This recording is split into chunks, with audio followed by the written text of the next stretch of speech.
Mark McIntyre, I'm the interim EMS chief. I've been here a little over 14 years now.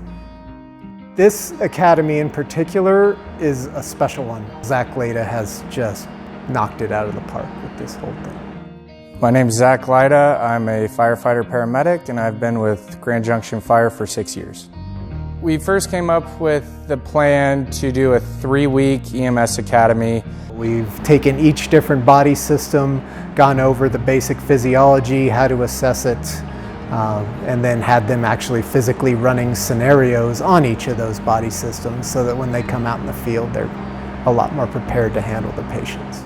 We were super lucky to have so many people come in and volunteer their time to provide real-life training scenarios for these students.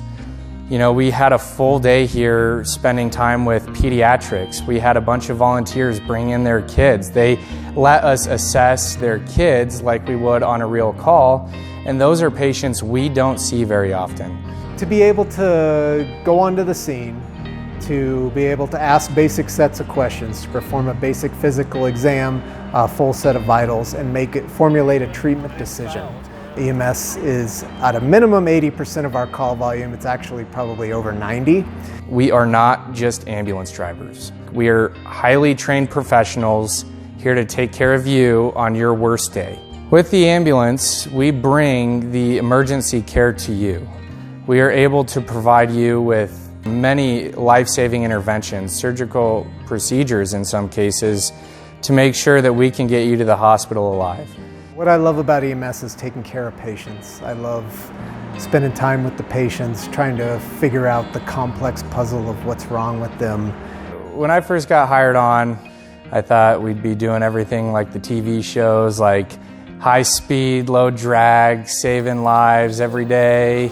The more I've learned throughout this job is that our job varies from patient to patient, call to call, day to day.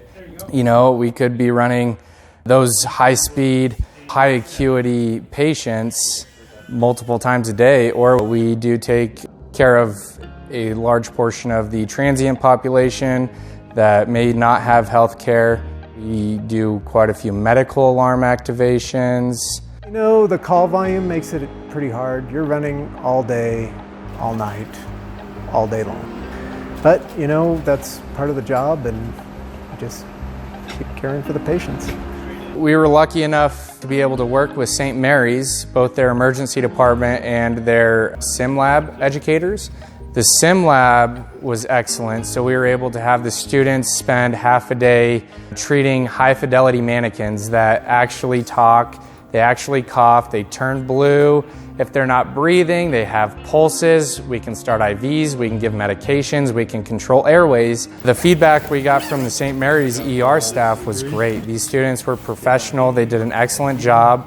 And working with this nursing staff there to educate our candidates on what's expected and what they can plan to see in real life was a major benefit to their education throughout this EMS Academy. EMS training in general, we train just like for firefighting for these high-risk, low-frequency patients that we are making a difference on. And the fact that we're able to train on these to where we can provide the best outcome and prepare them for the hospital or anything that may be down the line is incredible. You know, EMS at GJFD, we are one of the premier providers in the state.